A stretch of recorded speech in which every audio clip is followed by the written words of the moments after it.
তো আমরা প্রস্তুতি নিচ্ছি টার্গেট প্রাইমারি এবং আপার প্রাইমারি টেট এক্সাম ২০২৬।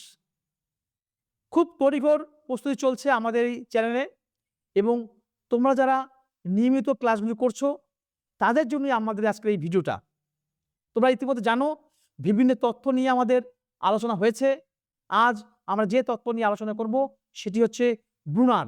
যে টপিক নিয়ে আলোচনা করব সেটা হচ্ছে ব্রুনারের আবিষ্কারমূলক যে তত্ত্ব, আবিষ্কার শিখন তত্ত্ব নিয়ে আমরা আলোচনা করব। তো চলো আজকের যে টপিক সেটা হচ্ছে ব্রুনারের শিখন তত্ত্ব। প্রথমেই বলে রাখি, কোনো একটা বিষয় শিখতে গেলে সেই বিষয়টা অবশ্যই খুব মনোযোগ সহকারে শিখতে হয়। যে কথাগুলো বলছি খুব মনোযোগ সহকারে শেখো এবং মনের মধ্যে ধরে রাখার চেষ্টা করো। তাহলেই দেখবে ব্রুনারের যে তথ্য সেটা টোটালটাই কমপ্লিট হয়ে যাবে তোমাদের কাছে আজকের এই ভিডিওর মধ্য দিয়ে আমি চেষ্টা করব যাতে পুরো কনসেপ্ট তোমাদের মধ্যে চলে আসে। তো চলো ব্রুনার কি বলছেন। তা ব্রুনারের যে শিখন তত্ত্বের মূল থিম হচ্ছে আবিষ্কারমূলক শিখন। ব্রুনার বলছেন কোনো একটা বিষয় তুমি যখন স্কুলে টিচার আছো এবং স্টুডেন্টদের যখন পড়াচ্ছ, গিয়েই ফটাফট উত্তর বলে দেবে না, সমস্যা দেবে এবং সেই সমস্যাটা তারাই অর্থাৎ ছাত্ররাই, স্টুডেন্টরাই সেই সমস্যার যেন সমাধান করতে পারে এবং এই সমস্যার সমাধান করতে করতে তাদের মধ্যে এমন একটা শক্তি চলে আসবে যে কোনো সমস্যা তারা খুব সহজেই করতে পারবে। কাজেই কোনো একটা বিষয় আমরা তড়িঘড়ি সমস্যার সমাধান করে দেব না। অর্থাৎ এখানে তিনি বলতে চেয়েছেন শিক্ষার্থীরা কি করবে না, নিজের মতো করে সমস্যার সমাধান করার চেষ্টা করবে, নিত্য নতুন পন্থা অবলম্বন করবে, আবিষ্কার করবে, রিসার্চ করবে। এর জন্যই তার শিখনের নাম হয়েছে কিন্তু আবিষ্কার শিখন। আমরা বলতে পারি ব্রুনারের যে শিখন তত্ত্ব হচ্ছে ডিসকভারি লার্নিং বা আবিষ্কার শিখন। তো চলো একটু দেখে নেব। তাহলে ডিসকভারি লার্নিং আবিষ্কারমূলক শিখন তত্ত্বের প্রয়োক্তাকে তাহলে হচ্ছে ব্রুনার। এই ব্রুনারের প্রনাম কি হচ্ছে জেরোম ব্রুনার। তাহলে আবিষ্কারমূলক এখানে এভাবেই কিন্তু পরীক্ষায় কোশ্চেন আসবে যে আবিষ্কারমূলক শিখন তত্ত্বের প্রয়োক্তাকে অবশ্যই ব্রুনার। এরকম বলতে পারে যে ব্রুনারের যে শিখন তত্ত্বের নাম কি, তখন আমরা কি বলবো, বলবো ডিসকভারি লার্নিং। ক্লিয়ার?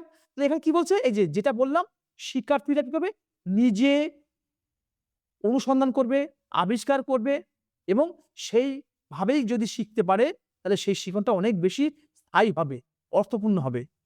নিজে নিজে করবে যে কাজটা, সে কাজটা তারা বহুদিন পর্যন্ত মনে রাখতে পারবে।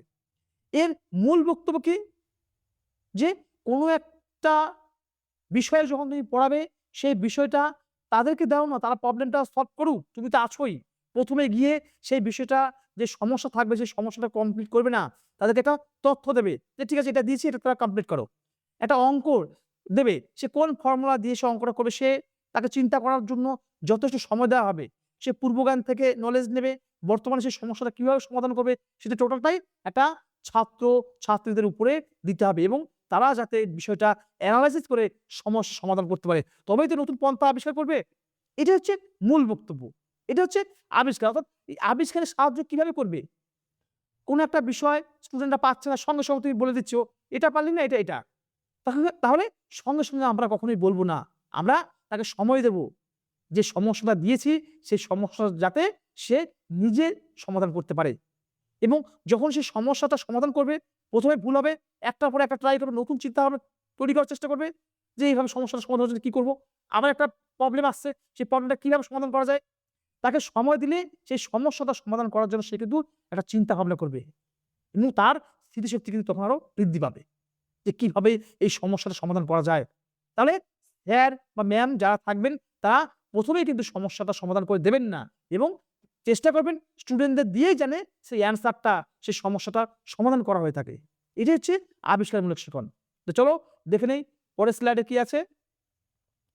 তাহলে ব্রুনারের যে তত্ত্বের, এই তত্ত্বের প্রধান ধারণা কি, অবশ্যই যে শিক্ষার্থীরা কি করবে, নিজে অনুসন্ধান করে, বারবার কিন্তু একটা কথাই আসছে কিন্তু উঠে, নিজে অনুসন্ধান করে জ্ঞান অর্জন করবেন। কি করবেন, একটা প্রবলেম দেবেন, ব্যাস এবার স্টুডেন্টরা সেই প্রবলেমটা কিভাবে সমাধান করবে এবং সেই সমাধান করার তাকে সময় দিতে হবে এবং তাকে চিন্তা ভাবনা করার জন্য সাহায্য করতে হবে, কিন্তু সমস্যার সমাধান করব না আমি, সমস্যার সমাধান স্টুডেন্টরাই করবে। ক্লিয়ার? এবার কি বলছে, শিক্ষক সরাসরি উত্তর বলবে না, একই কথা বারবার কিন্তু বলছি। এবার কি হয়, শিক্ষার্থী সমস্যা উদাহরণ এবং দিলে নিজে চিন্তা করবে এবং চিন্তা করতে করতে একটা সময় আসবে দেখবে সে কাজটি করতে পারবে। আমরা দেখেছিলাম থর্নডাইকের যে পরীক্ষা, আমরা দেখেছিলাম স্কিনারের যে পরীক্ষা, আমরা দেখেছিলাম কোহলারের যে শিল্পাঞ্জির পরীক্ষা। সেখানে এমন একটা সময় এসেছিল ওরা কিন্তু নিজেরাই কিন্তু নিজের কাজটি করতে পারছিল, তাই না? চলো দেখে নেব নেক্সট কি গুরুত্বপূর্ণ বিষয় আছে।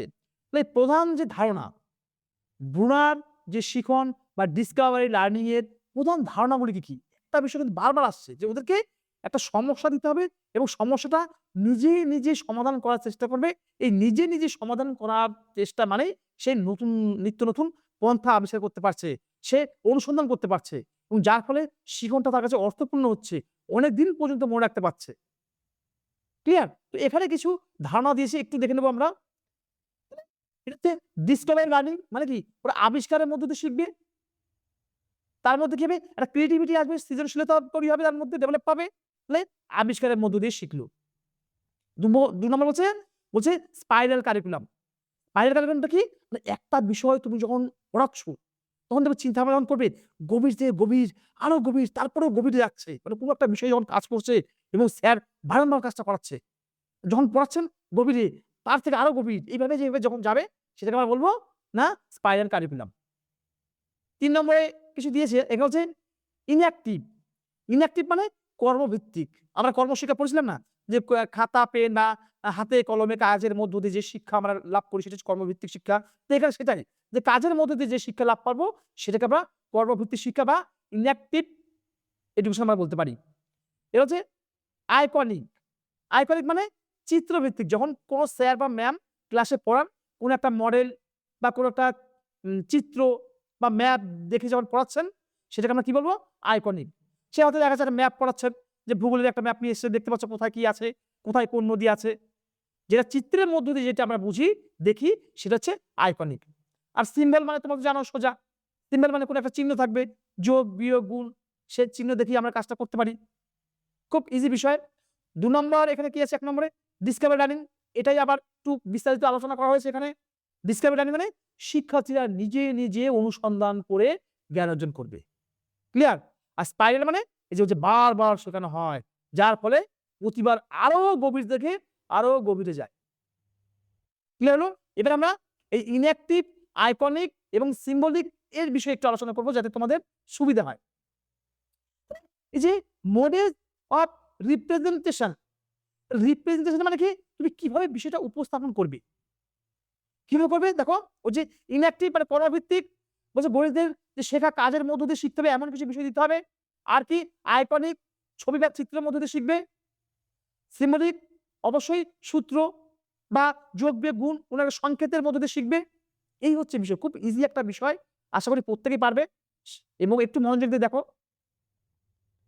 নেক্সট কি বলছে? এই যে ব্রুনারের যে শিক্ষা, আবিষ্কারমূলক শিক্ষা, এই শিক্ষার মধ্যে আমরা কি বুঝতে পারলাম? যে যখন স্যার ক্লাসে পড়াবেন তখন কি করবেন? ১ম এই তিনি সমস্যার সমাধান করবেন না। তিনি একটা তথ্য দেবেন। সেই তথ্য থেকে স্টুডেন্টরা দেখবেন, সেই তথ্যটা কিভাবে বিশ্লেষণ করবেন এবং কিভাবে একটা সিদ্ধান্তে পৌঁছাবেন, কিভাবে সমস্যাটা সমাধান করবেন এবং এই সমস্যাটা সমাধান করবার জন্য পূর্বের যে অভিজ্ঞতা বর্তমানের এই অভিজ্ঞতাকে কাজে লাগিয়ে এবং একটা নতুন চিন্তাভাবনা দিয়ে তৈরি করবে, সে সমস্যার সমাধান করবে। যার ফলে কি? তার মধ্যে একটা নতুনত্ব তৈরি হবে। একটা ক্রিয়েটিভিটি তৈরি হবে এবং শিখনটা অর্থপূর্ণ হবে এবং তারা কিন্তু নিত্য জিনিস একটা আবিষ্কার করবে। যেমন ধরো প্লাস্টিক যেগুলো আমরা ফেলে দিই এবং সে এমন কিছু তৈরি করলো, সেই ফেলে দেওয়া বিষয়গুলোই, সেই ফেলে দেওয়া বস্তুগুলোই এবং দৈনন্দিন কাজে আমরা ব্যবহার করতে পারছি। এই যে হচ্ছে ডিসকভারি লার্নিং, মানে নতুন কিছু আবিষ্কার করা। তো এখানে নতুন কিছু আবিষ্কার করার ব্যাপারটা আমরা বুঝতে পারলাম, যেটা ব্রুনার বলছেন শিক্ষায় কতটা গুরুত্ব। তাহলে আমি যদি ব্রুনারের যে মূল থিওরি যে আবিষ্কারমূলক শিখনে কিভাবে স্টুডেন্টরা আবিষ্কার করবে সেটা বুঝতে পেরেছি, তাহলে এখানে গুরুত্বটা আমার কাছে কিছুই না। তো কি বলবো? অবশ্যই চিন্তা শক্তি বা সৃজনশীলতা বাড়ায়। সমস্যা সমাধান করতে একটা দক্ষতা পাবে। শিখনটা অর্থপূর্ণ হবে। বেশিদিন মনে রাখতে পারবে। শিখন স্থায়ী হবে। এই বিষয়গুলো একটু দেখে নিবে এবং এখানে কিন্তু অবশ্যই পরীক্ষার ফলাফলটা বেশ ভালো হয়। রেজাল্টটা ভালো হবে এবং শিখনটা অবশ্যই খুব সহজ সরল হবে। এই বিষয়গুলো কিন্তু আমরা গুরুত্বের মধ্যে দিতেই পারি। তাহলে কি? সমস্যা সমাধান করবে, সেখানে আরো বেশি দক্ষ হয়ে উঠবে এবং নিজের প্রতি কনফিডেন্স বা আত্মবিশ্বাস। অবশ্যই আমি পারবো। কেন পারবো? নিশ্চয়ই পারবো। দেখবে যারা এই যে এখন তোমরা যে টেট এক্সামের জন্য প্রস্তুতি নিচ্ছ এবং একটা সময় আসবে দেখবে তোমার মধ্যে একটা কনফিডেন্স, একটা আত্মবিশ্বাস আসবে। অবশ্যই আমি পাস নিশ্চয়ই করব। কেন করব না? আমি পরীক্ষায় ১ বছর আগে থেকে স্টাডি করছি। অবশ্যই পারব। তাহলে তোমার মধ্যে কিন্তু ভয় থাকবে না। তুমি চাইবে পরীক্ষা হোক। আর যারা দেখবে ওই নোটিশ দিয়েছে, বিজ্ঞপ্তি নোটিশ দিয়েছে যে টেট এক্সাম হবে, তারা হয়তো বলছে, "চল এবার বাজার থেকে কিছু বই কিনে নিয়ে আসি।" পরীক্ষাতে বসে অনেকজন। কিন্তু পরীক্ষায় পড়াশোনা করে বসার সংখ্যা খুবই সামান্য, সীমিত লোকজন বসে। তোমাদের মধ্যে সীমিত স্টুডেন্ট পড়াশোনা করে পরীক্ষায় বসে। বেশিরভাগ ক্ষেত্রে ওই লোক দেখানো, যাই পরীক্ষা দিয়ে আসি। এবং যারা পড়ানোর মতো পড়ে তারা কিন্তু টেট পাস করেই আসে। সেইজন্য বলব সময় যেহেতু আছে তো প্রত্যেকটা বিষয়ে খুঁটে, খুঁটে পড়ো। খুব ইজি বিষয় এবং আমার মনে হয় প্রাইমারি চাকরি পাওয়াটা খুব সোজা। কারণ সিলেবাসটা খুব ছোট্ট একটা সিলেবাস। এই সিলেবাসটা যদি তুমি একটু খুঁটে খাটে ৩ মাস বেশ ভালো করে দেখো, চাকরিটা তোমার হাতের মুঠোয়। তাহলে আমরা ডিসকভারি লাইনটা বুঝতে পারলাম। তো এখানে কি বলছি? অবশ্যই আমার নিজের প্রতি একটা বিশ্বাস থাকবে যে অবশ্যই পারব। সেই বিশ্বাসটা তুমি স্টাডি করতে, করতে, করতে এমন একটা জায়গাতে আসবে। এর জন্য তোমাদেরকে কি বলি?